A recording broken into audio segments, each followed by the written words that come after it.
આનંદ પાસે સરખી સંખ્યામાં 1 રૂપિયા, 2 રૂપિયા અને 5 રૂપિયાના સિક્કા છે.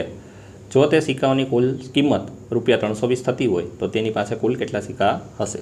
તો આપણે અહીંયા ધારો કે સિક્કાની જે સંખ્યા છે એને આપણે ધારી લઈએ x. શું ધારી લઈએ ભાઈ? x. હવે 1 રૂપિયાના સિક્કા એટલે 1x, 2 રૂપિયાના એટલે કે 2x અને 5 રૂપિયાના સિક્કા એટલે કે 5x. બરાબર, સંખ્યા બધામાં સરખી છે એટલા માટે બધામાં પાછળ xx લગાડેલું છે. બરાબર, આ બધાનો આપણે સરવાળો કરીએ તો કેટલા રૂપિયા થવા જોઈએ ભાઈ? તો કે 320 રૂપિયા થવા જોઈએ. હવે આ બધાનો આપણે સરવાળો કરીએ તો 1x + 2x + 5x એટલે કેટલા થઈ જશે? ટોટલ 8x રૂપિયા થશે.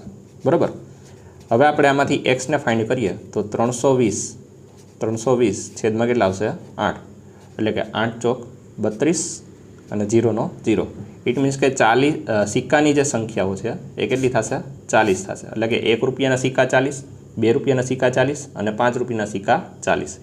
તો 40 + 40 + 40 એટલે 40 + 40 + 40 એટલે ટોટલ કેટલા સિક્કા થશે ભાઈ? તો કે 120 સિક્કાઓ થશે. કેટલા થશે ભાઈ? 120 સિક્કાઓ થશે.